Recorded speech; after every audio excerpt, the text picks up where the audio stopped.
Okay, it's 6:30. We'll go ahead and get started. I'd like to call the meeting to order. Attest to publication. I saw it. Thank you, Joni. Roll call. All members are here except Lisa. She's out of town. Thank you. Approval of the agenda. So moved. I'll second. Motion made by Joni, seconded by Shelley to approve the agenda. All in favor? Aye. Opposed? Motion carried. Thank you. Lori is going to read the district mission, vision, and values. Mission statement, Bangor Pride, a small school building big futures.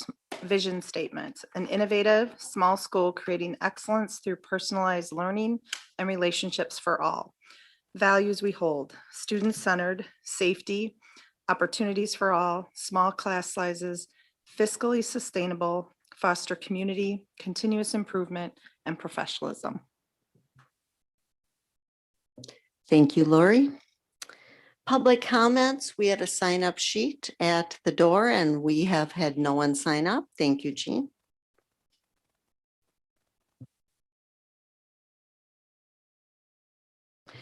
Okay, we'll start with approval of the minutes from June 16th.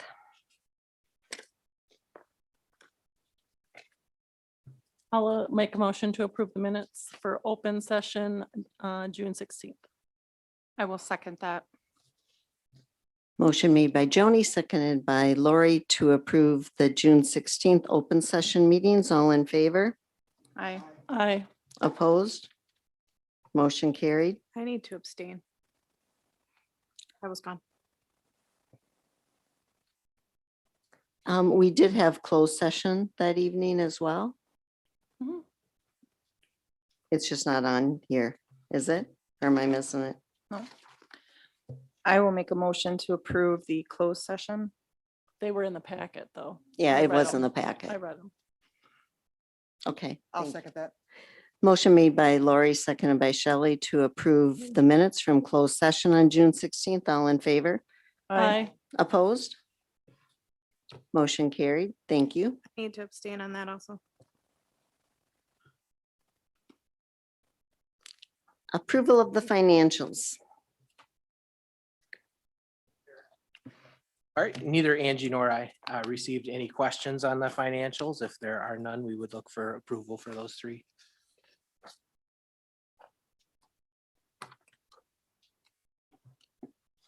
I'll make a motion to approve the financials. Second. Motion made by Shelley, seconded by Lori to approve the financials. All in favor? Aye. Aye. Opposed? Motion carried. Thank you. Old business, none. Committee reports. Goals. And Lori is the chair of that committee. Yeah, we met last Tuesday. Is that right? The 13th? Yeah. We met last Tuesday, the 13th, and we discussed our goals for 2021, 2022. And we felt that one of the things we wanted to do in talking with David is really get our staff involved in those goals. So we did come up with 4 underlying goals that still talk about, I don't have them on me right now. Are they on a specific page, Dave? Okay. Yeah, so on page 24, guys, there's so we still want to measure growth in all of our academic areas, and specifically having that measurable growth in reading and math. Improve student writing. That's been an emphasis for us over the last few years. And so we're going to do that across the curriculum as well. Advance the development and implementation of innovative approaches to personalized learning through collaboration, and then proactively sustain, promote, and advance the Bangor School District. So those would be our 4 primary goals. And then David and the admin team will work with the PLCs to come up with tactical items for the school year underneath each of those goals. And there's a form on page 25 that each of the PLCs would fill out to create that tactical goal. And that way they have some input and can help in putting those goals together and making those goals meaningful. to them and to the district. So that's kind of what we talked about. I don't know if that's. Any questions for the Goals Committee? Okay, thank you. Policy Committee has a meeting set up for July 27th to discuss the Neola policy recommendations. And that will come to the August board meeting for the first reading. Any questions? Okay. All right, use of facilities by outside groups. We've had no changes for facility use. We will continue to get the rostering so that we could do contact tracing if needed. We were just mentioning we have not been notified over the summer of any positive cases in the community. So that's a good thing. Thank you. All right, next on the agenda, COVID protocols for the start of our 2021-2022 school year.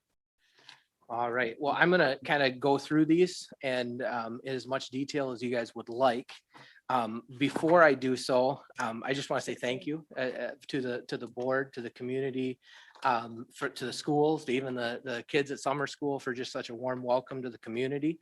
And wanted to take a second as I look at this to really acknowledge the work of the school board, of the administrative team, and of the district last year to deal with the stresses of COVID-19 and all of the things that came along with that. And I just commend you for the work that you did, acting on the best information that you had at that time. So I think that this proposal is a diversion from that, but I think it's because the times are different. And I think we're ready to start to continue what you did with summer school in releasing a little bit of the restrictions.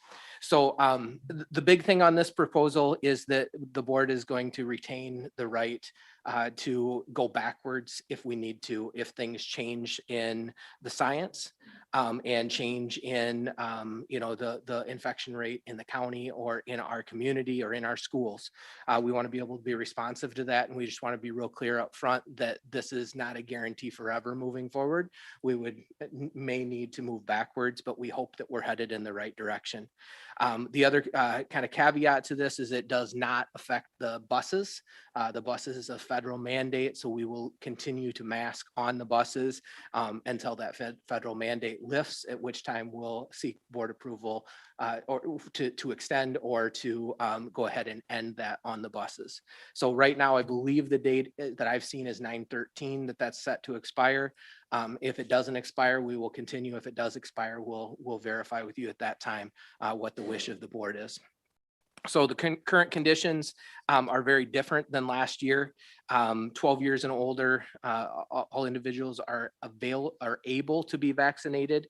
Vaccines are readily available, and as a county, all of the district administrators, all the superintendents in the county will be releasing a joint press release encouraging our communities to be vaccinated and just informing them that is the best way that we can get back to normal as quickly as possible.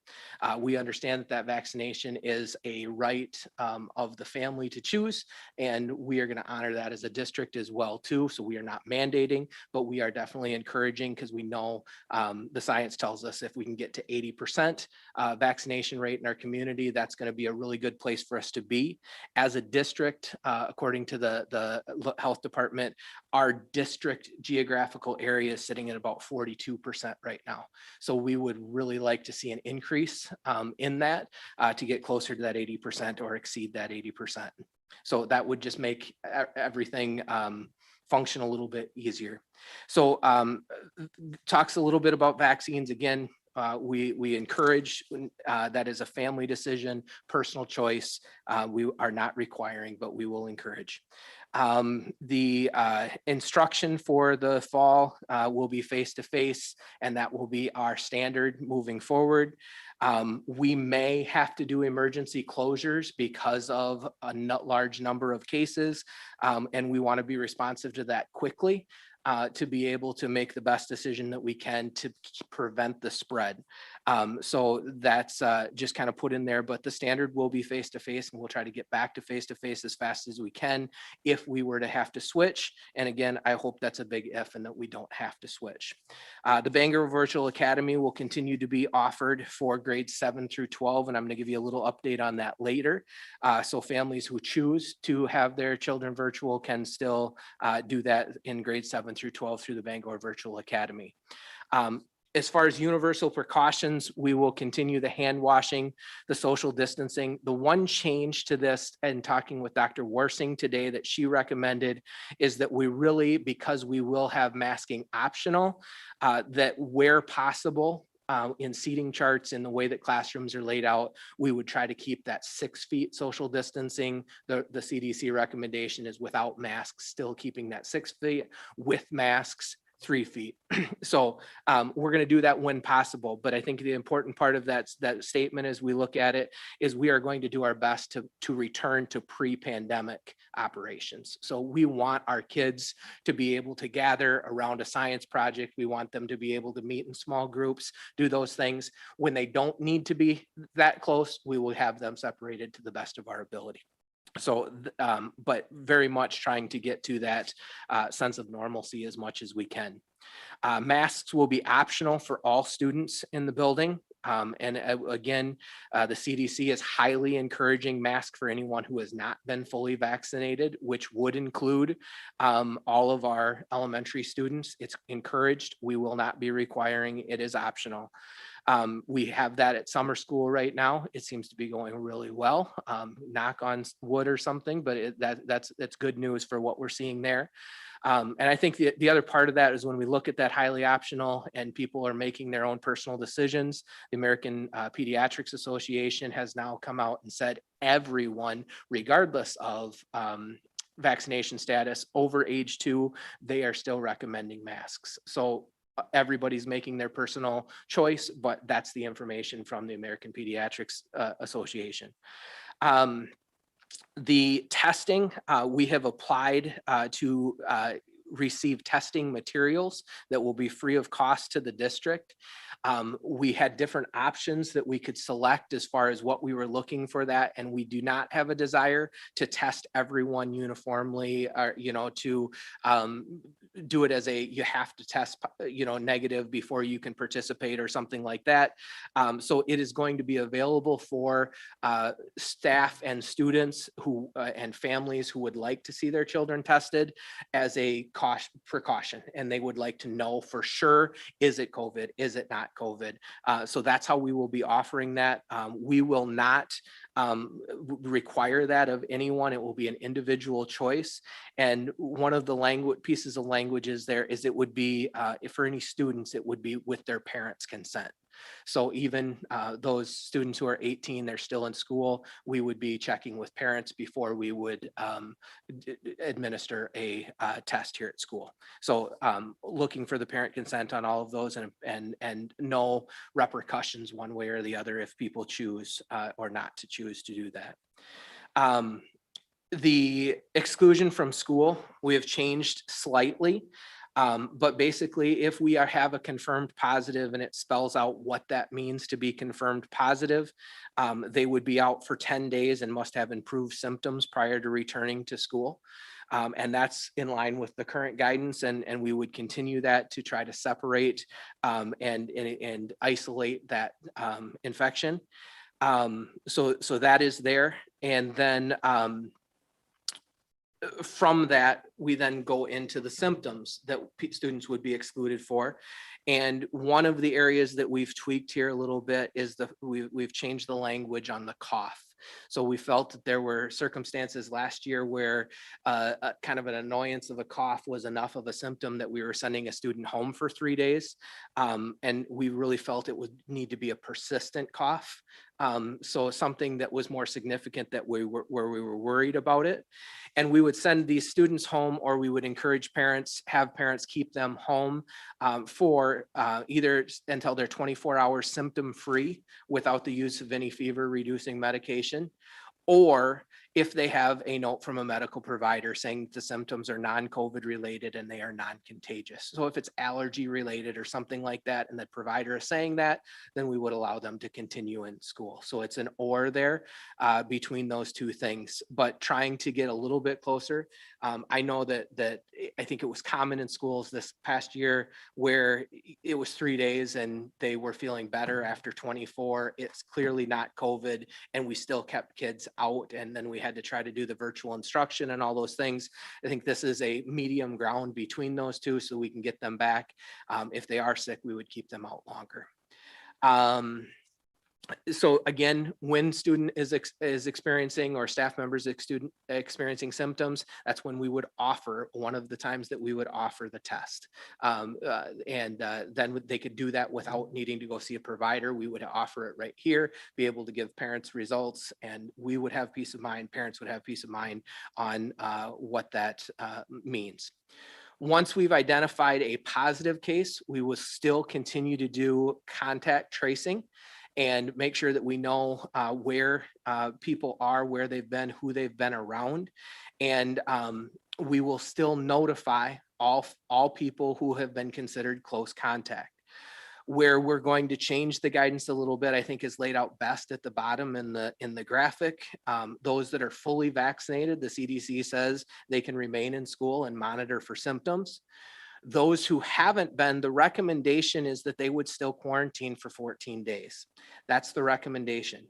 I think there's a medium ground here where we can still leave a layer of defense in place for our district with what's laid out here. So the quarantine for 10 days from first exposure, parents can make that choice. They want to keep their kid home. They want to make sure that it doesn't spread, doesn't go to anybody else. They could keep them home for 10 days. That is one option. The other option is that the student could remain in school as long as they are symptom free. We would monitor for symptoms. Parents would monitor for symptoms during that time. But during that time, that is one time we would require to wear a proper and well-fitting mask for that 10 days. So it's a middle ground that gives a layer of protection if they're potentially a close contact. Yet we would still have some protection, but yet we could keep the kids in school and learning during that time. So that's kind of what we're looking for. And from talking to the conference schools, this would be something that we would include extracurricular activities. So they would continue to wear the masks through their competitions if they were considered a close contact for those 10 days. That would be the proposal. So anything I missed, anything that you would highlight?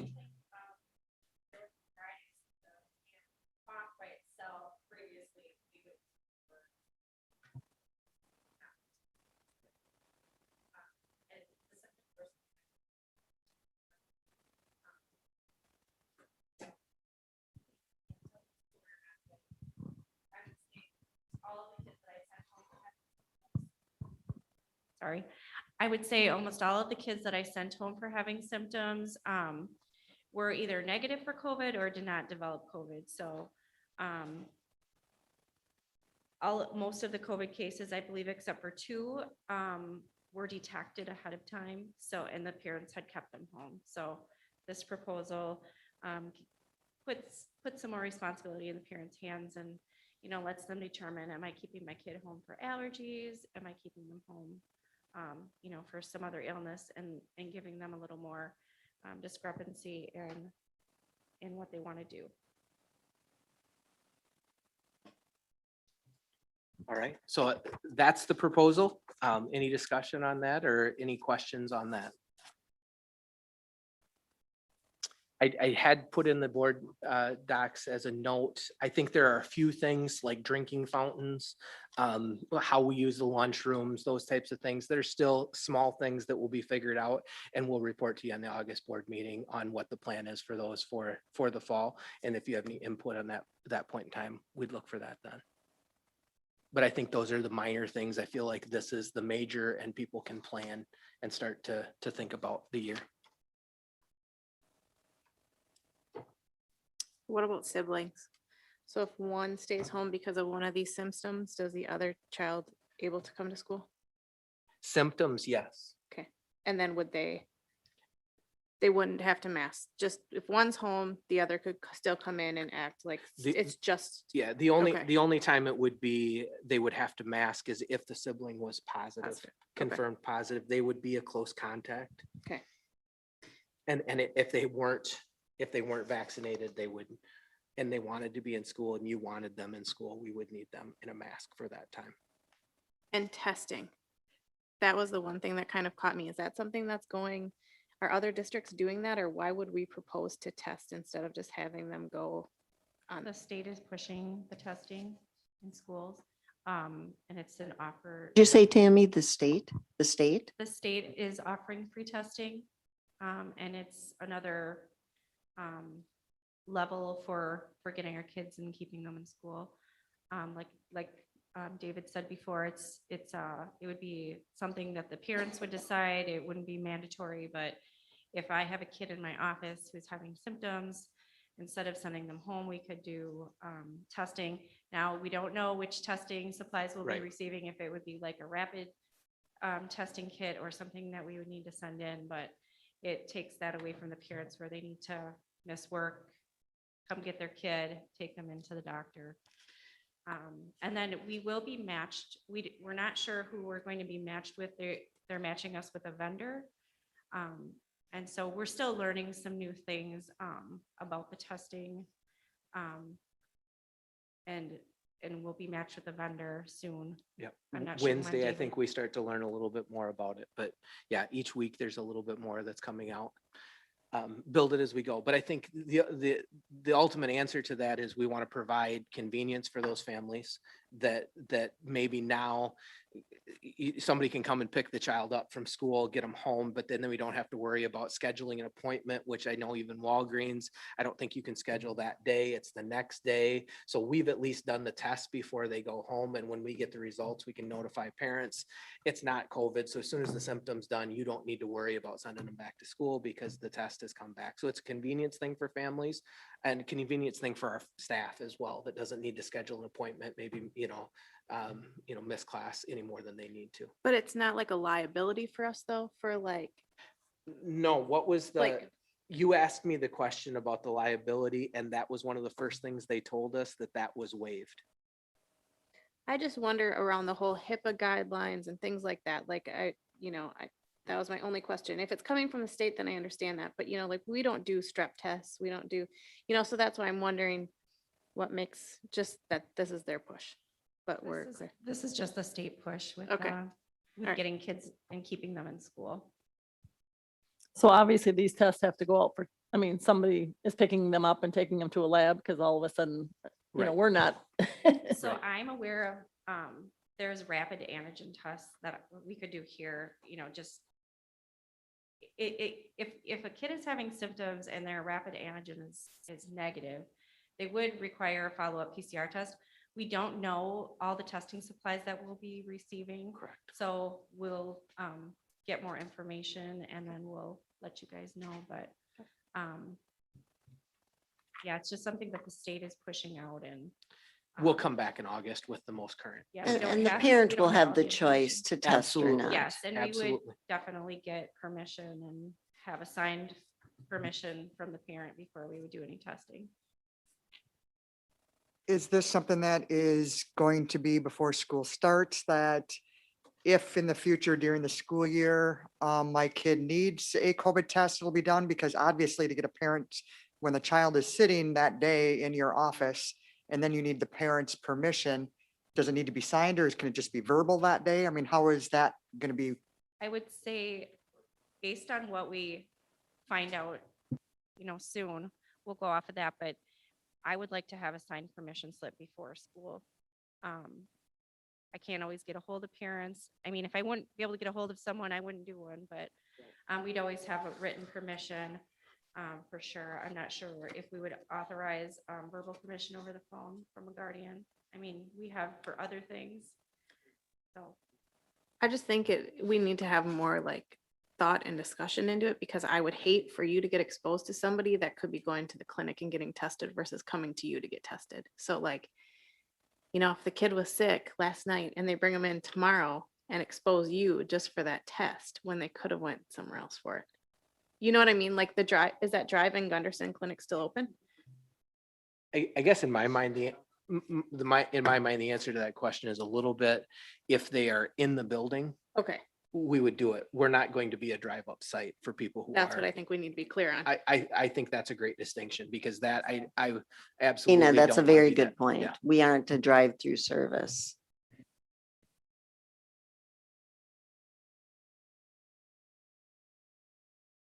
Any other questions about the entire COVID-19 response plan for the beginning of the school year?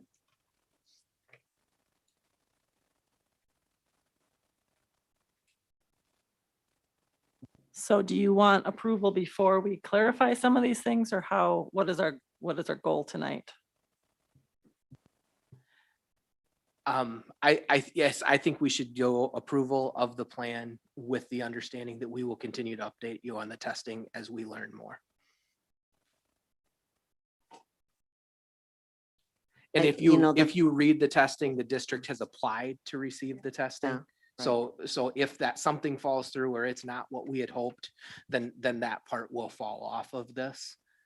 If it's what we hoped it would be, then we would continue with it, but we'll absolutely keep you posted on that. Yeah, and I think the first bullet point, that the plan is subject to change at any time based on the current condition. So if we don't get the tests, if the tests fall through, we can't do the testing.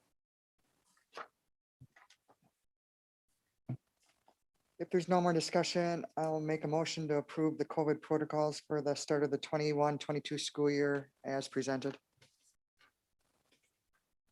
I'll second. Motion by Shelley, seconded by Lori to approve the COVID protocols for the start of the 21-22 school year. All in favor? Aye. Aye. Opposed? Motion carried. Thank you.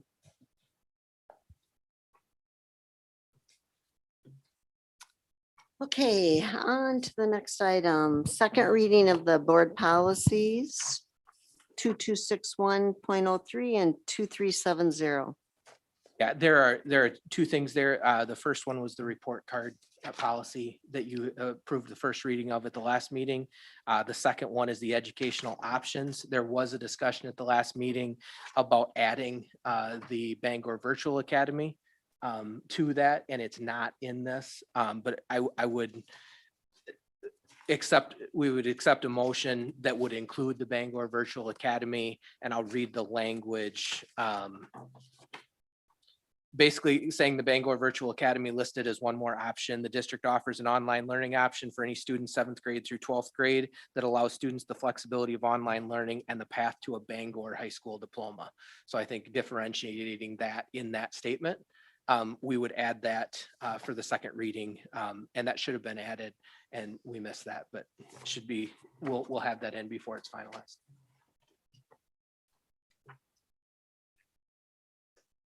Can we approve both with one motion, or do you want? Yes. Okay. Well, if there aren't further questions, I will move to approve the second reading of new policy 2261.03 and 2370-1 with the added language for Bangor Virtual Academy. I'll second. Motion made by Joni, seconded by Lori to approve the second reading of the board policies 2261.03 and 2370-1 or 0.01 with the addendum of the Bangor Virtual Academy for 7th through 12th graders. All in favor? Aye. Opposed? Motion carried. Thank you. All right, so Lori gave a report on the proposed district goals, but we also need to approve them. And they are on page 24. You have any questions?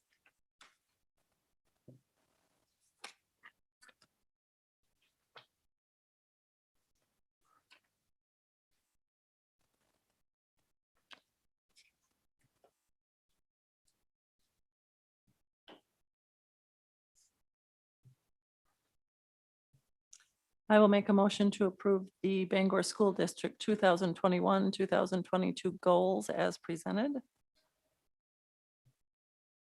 I'll second him. Motion by Joni, seconded by Tina to approve the 2021-2022 proposed district goals. All in favor? Aye. Opposed? Motion carried. Thank you. Next on the agenda is setting the budget meeting and the annual meeting. So our regular meeting in October is October 20th, Wednesday, October 20th. I propose either Wednesday, October 27th, and as a second option, Monday, October 25th. The meeting will be at 7, starting with the budget hearing, followed by the annual meeting.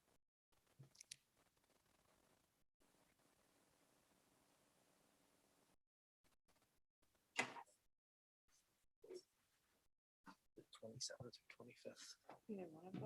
October 27th or October 25th. Wednesday or a Monday.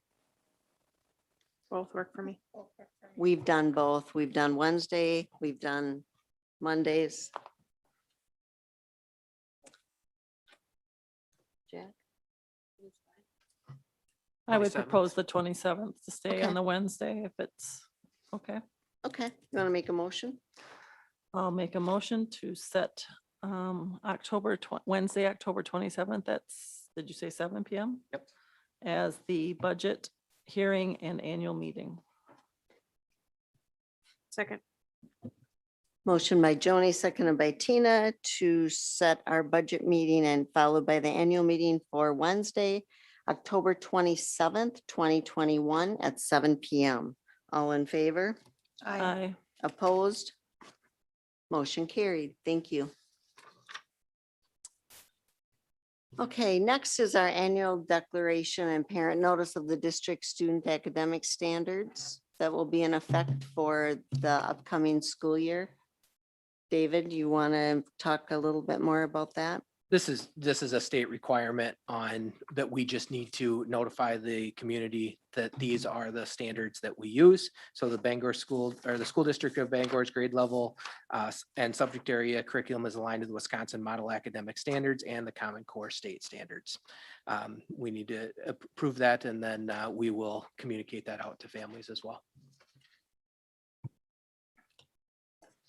I'll make a motion to approve that language for the notice. I'll second that. Motion made by Lori, seconded by Shelley to approve the annual declaration and parent notice of the district student academic standards. All in favor? Aye.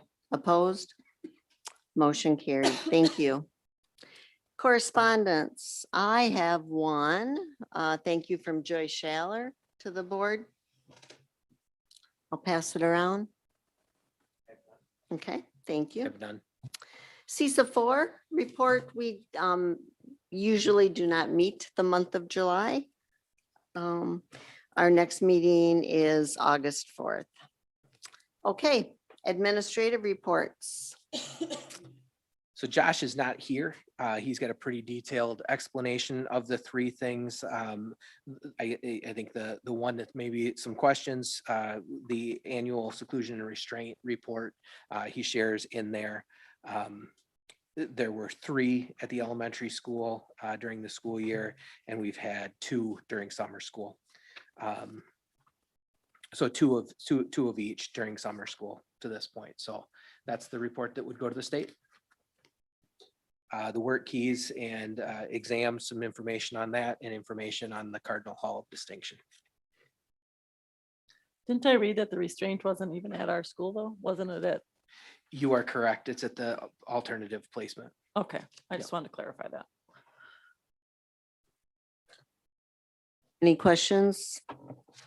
Yeah, for- you just said the work keys and what else? Because he's listed a bunch of stuff there. Yeah, the forward exam active ACT expire, ACT work keys reports. So basically that information is available to the district at this point in time, but still embargoed. Families can look to see those reports late July, early August. They'll be distributed to students and individual reports will be mailed home. They'll also have some online access through individual accounts. So just a quick report on the status of those. So you have access to those? So have you found anything out from like ACT? I have not sat with Josh and gone through these. How about map data? I'd like to hear about map data. I think part of what we'll do with the goals for the building is the district is we're going to come with that base knowledge at the beginning of the year. In those reports that the teams will be looking at, and then looking at that growth over the course of the year. So you'll Yeah. report to us the Yeah. growth? Absolutely. I think that would be good for us to hear. Thank you. Any other questions? Okay, Mr. Johnson.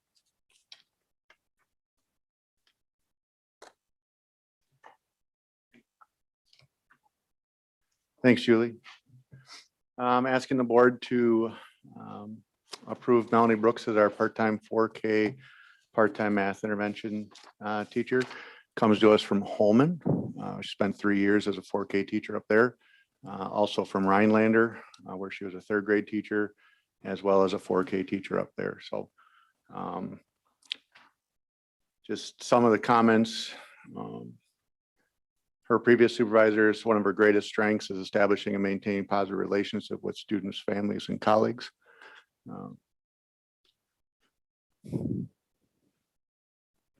Just asking for approval of that position.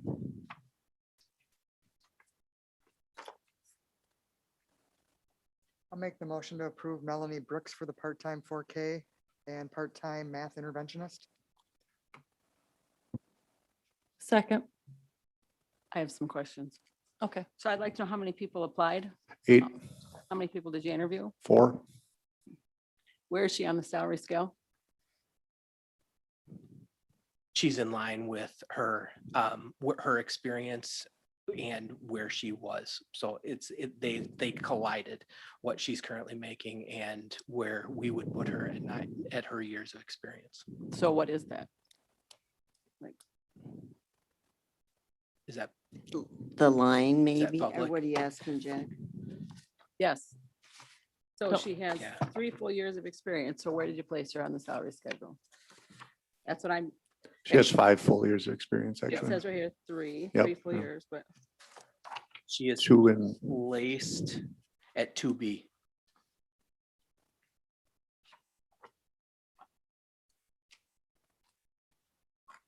so how does that compare? I don't have it in front of me, but It was right in line with where she was in her former district.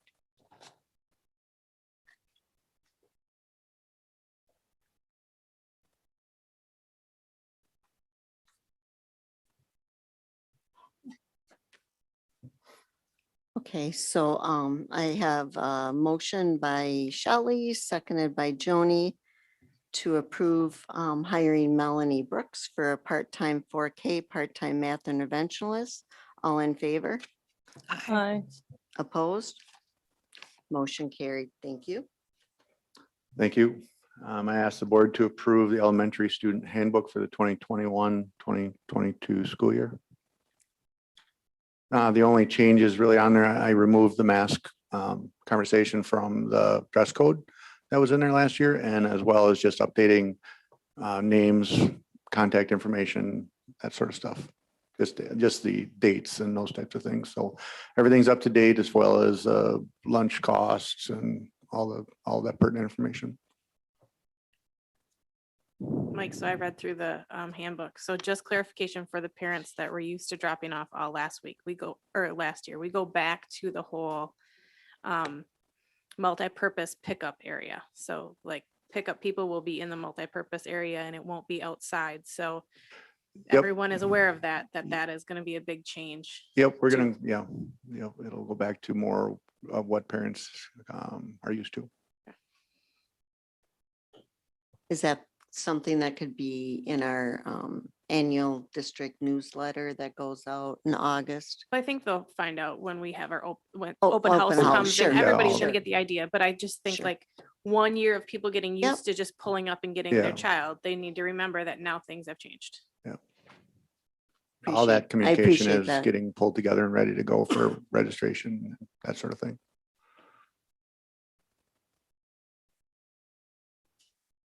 I'll make a motion to approve the handout if nobody has questions. I will second that. Motion made by Tina, seconded by Lori to approve the 2021-2022 elementary student handbook. All in favor? Aye. Opposed? Motion carried. Thank you. This is just informational. Received an early childhood educational agreement from Western Technical College for clinical field work as well as internship or practicum placements. This is a new agreement with Western Technical, although they've been doing this for 17 years. Bangor has never really been a requested site to work with. They've worked mostly with lacrosse. There's been a request to for one of their students to work here in Bangor, and therefore that's why the agreement was mailed. So we signed that, send that back. Basically, it's a similar agreement with UWL Viterbo for student teachers, only this is more like on the para level, not teacher level. And then last thing, we received a donation, $150 to our backpack program from the Knights of Columbus, as well as the fire department auxiliary. I'd like to thank them for that. They've been, it's been consistent over the last couple of years, helping and donating to that cause. I'd like to thank them for that. Did you want to go back to the summer school update? Oh, Summer school sorry, I updates. glossed right over that. I'm sorry. Summer school is going really well. About 170 students participating. Everybody's getting a literacy experience, a math experience, as well as a enrichment experience. Things are going really well. No masks are optional, so some kids are wearing them, some aren't. Things are moving right along. Cohorted grade level groups. Incorporated a snack time this year along with recess kind of opportunity for the kids. They seem to like that a lot. Teachers are doing a great job. So what week are we in? We're halfway right now today. halfway. Yep. Okay. So just visiting with parents because they're picking up kids. We've had a number of construction adjustments on the parking and the drop off areas. Parents have been really, really good about helping and driving slow and all of that kind of stuff.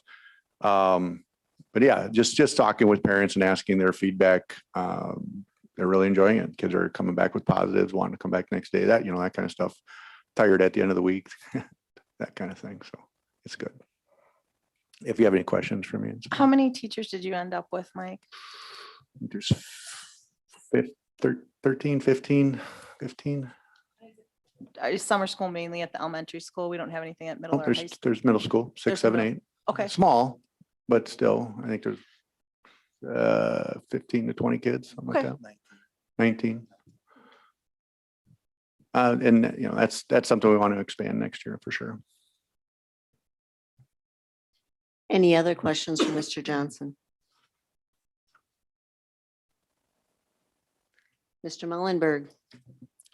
Thank you, Julie. First, we have a request for maternity leave for Emily Schmitz. It's actually shorter in September than it was previously planned since she had that baby early and took some of that leave in May at the end of the school year. So it is from September 1st to September 27th. Move to approve. I'll second that. Motion made by Joni, seconded by Shelley to approve maternity leave from September 1st to September 27th for Emily Schmitz. All in favor? Aye. Opposed? Jean, I'll abstain. Thank you. Okay, next, just an update on the face position. So I was in contact with DPI head of CTE, Diane Ryberg, and she sent out our link to her entire network for our posting. I talked to UW Stout and Stevens Point, the head of their programs. They roughly have 11 student teachers they're hoping for in the fall and fewer than that in the spring. Each said they have around 50 students in the program currently. So what I plan on doing is reaching out to the cooperating teachers in the fall that have student teachers, ask how they are. And if they're doing well, giving them a call and see if they would like to tour our facility and try to possibly get somebody for second semester. So those are the things that we're still trying to sew somebody up, but You can see on the next item there. I guess I'll go into that. So in May, I talked to Steph Steiner. I knew she was a retired CTE teacher that was working in our district. And I really didn't think she'd be interested, but I thought I should ask. And she expressed interest at that time. And so a week ago, I talked to her again, and she actually said, well, I'd be willing to do a semester and the entire year if you need it. And I kind of explained what I've been working on and trying to get somebody hired. And so she came in and we met, we talked about the schedule, we talked about the classes and everything. And she was excited, you know, and she had 30 years of experience previously. She was the head of a department. She was at La Crosse Central. And so then I had her talk to David to talk over the specifics about that. And so she had agreed until we get somebody at this point, which we'll try to find somebody. Obviously, that'll be permanent, long-term. But so she did agree, but it would pending your approval. And David, I know you have more on that. I just wanted to share, you know, in talking with Steph, one of the things that was really impressive is her commitment to family and consumer education in general.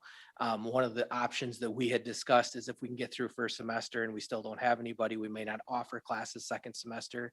And Steph says, I don't want to see that happen. She believes in family and consumer education being continued and was willing to do whatever she could for the Bangor district to continue that.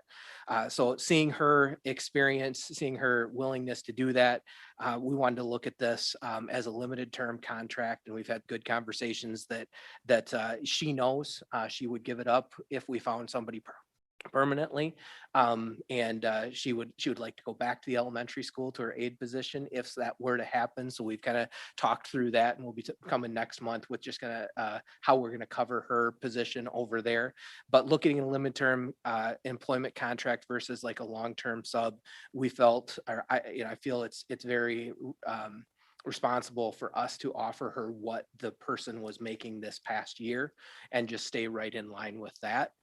We offered that to her, and she graciously accepted that.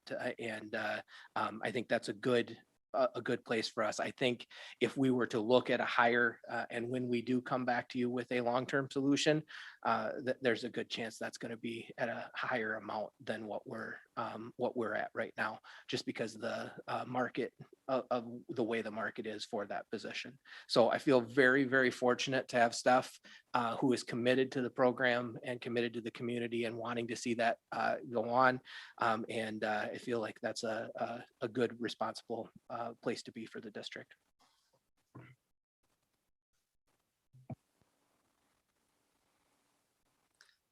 I'll move to approve Steph Steiner for a LTE contract for a FACE. I'll second that. Motion by Joni, seconded by Shelley to approve the employment of Steph Steiner, LTE contract for the family and consumer education teacher. All in favor? Aye. Opposed? Motion carried. Thank you. Thank you. Next informational item, the FFA State Convention was July 5th to the 8th. Mr. Bierbauer took 5 students down there. And I put a couple pictures in the packet that you could see. And he said they had a really good time. They learned a lot. Dustin Heitkamp received the FFA state degree, which is the highest award that the state FFA can award a student. It's no surprise, I'm sure, knowing Dustin, all of you. And then also Logan, Alicia, Alexa, and Rihanna participated in the FFA State Honors Chorus.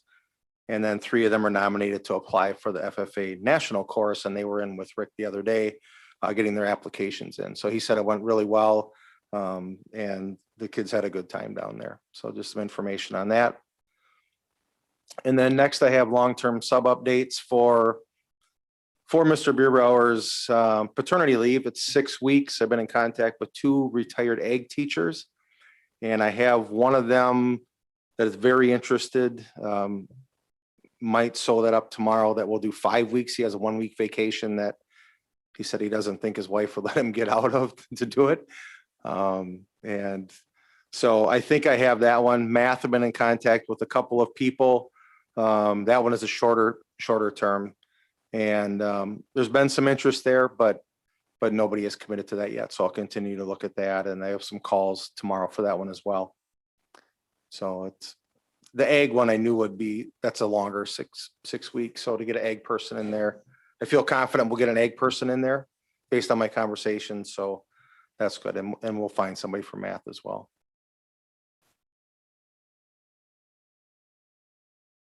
Any questions for Mr. Mullenberg? Thank you. Thank you. David? All right, so the open enrollment alternative applications is a monthly agenda item, as I understand it. Talking to Jody a little bit, this is the time of year where we see the most. So we are currently, the admin notes had said 10 out. We had another one today out and one student in for that for the year. I think it's important to know that, I've been talking with the admin team. We've been making contact to these families and kind of seeing, why and trying to figure out a pattern of anything we can do to keep them here. We've had some great conversations around that. And I think there are some that will continue.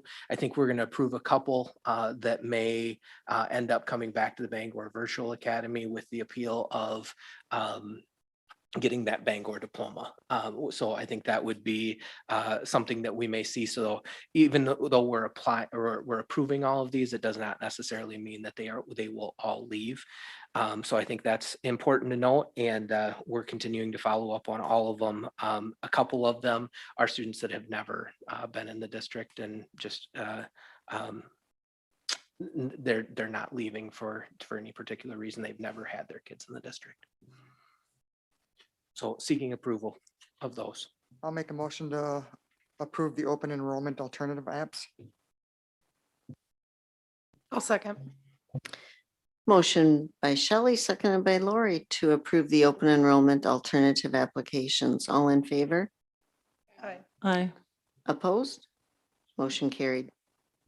All right, informational, just the Bangor Virtual Academy memo of understanding was approved last time. We will be offering that. We actually got the information up on the website, I believe, this week, so that people can register for the Bangor Virtual Academy.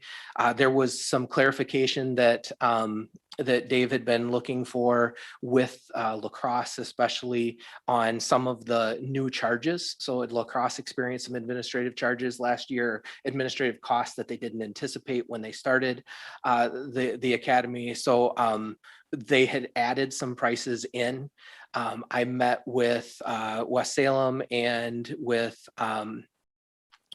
Holman and talked through with their superintendents. We had a conversation with Aaron Engel in La Crosse. They went back, looked at the numbers a little bit and reduced some of those administrative costs. So that was a good conversation. And I think the end result is a reasonable amount. And we didn't want to take advantage of anybody, but there was questions and understanding what exactly those costs went through. So by asking, they were reduced a little bit, still a little bit additional cost from last year, but very reasonable moving forward. So yeah, that's just kind of information on where we are on that. Any questions on that memorandum of understanding or where we are?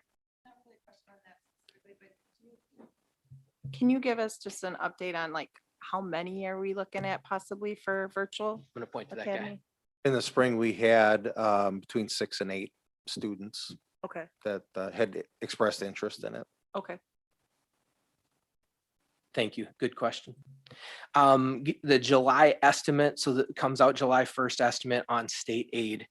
So I had written in here, basically, the state aid is anticipated as an increase of about $250,000 for the district due with the budget. The budget also puts some tax relief in place. So there's about $140,000 that we lose because of that tax relief that was put in place. So the net is we look to see about a $60,000 increase in state aid for next year. So it's a positive. That's better than the adverse.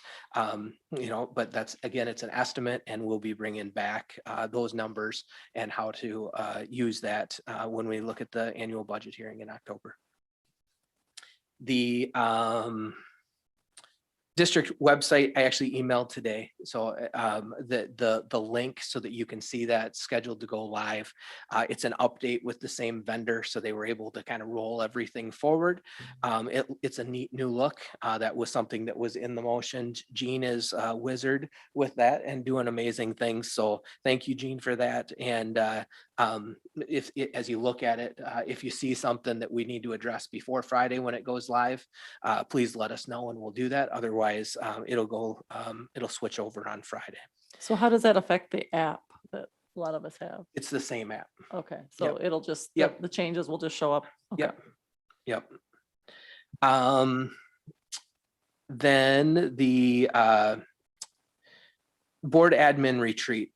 Julie and I had a conversation about this, and I guess in the past, the board had done a retreat kind of to refocus, recenter, work on some strategic goals, and do some work like that. I've been in conversation with WASBA about providing some PD that would be as much for me as it would be for the board, but I think beneficial for us all as we move into this, new working relationship. You guys have had 9 years of consistency, and that's definitely new, and it's new for me and new for you. So what I'd like to do is try to bring them in and help facilitate kind of a workshop with us during that retreat. We're looking at doing like a 5:30 p.m. start. We do dinner together, kind of enjoy being around each other, and then get into some of the meat of the evening. So we had thrown out, or I would like to throw out either September 29th or September 22nd. I think September 29th looked like the best option. September 22nd would be our second choice there. Our September board meeting is September 15th. There's 5 Wednesdays in September.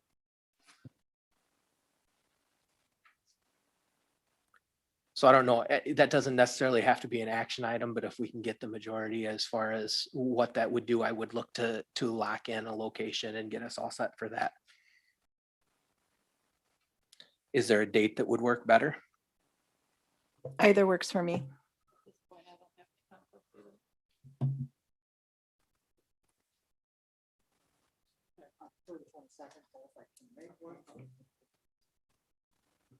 22nd works for everybody. You You guys, guys good? 22nd? okay. We'll shoot for that, and I'll come with more information at next month's meeting, and then we'll get it posted and everything Okay, for what we're looking for a format and everything. okay, thank you. You bet. And then just an update, the looking on GIS and the state recording system, the new lot is for the ag classes is in the Bangor School District's name. So that's all taken care of. The last piece is a conditional use permit. I think we've finally pulled all the documents together, and we'll submit that to the city, hopefully the end of the week. So that will be the last step of that process. Then we'll let them finish the construction and the grading and all of that stuff and start to dream what we're going to do over there. So I know Mr. Bierbauer has lots of ideas. So that's exciting to hear him get that excited. Other than that, celebrations, I just again say thank you to the entire community. I wrote down, I think I counted the days I've been here since June 10th and in the community, and just incredible welcome, and have really enjoyed being here, and excited to get rolling this school year. It's been great to just learn from the people here and hear about all the great tradition and the amazing community pride in Bangor. So happy and excited to be a part of it.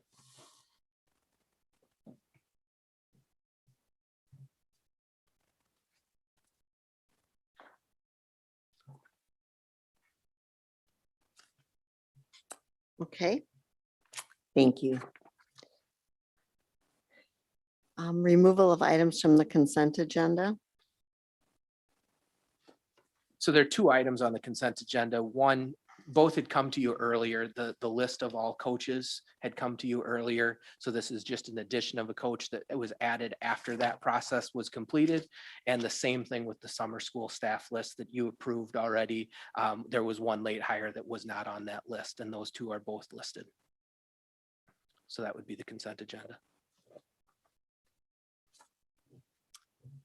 I'll make a motion to approve the consent agenda. Second.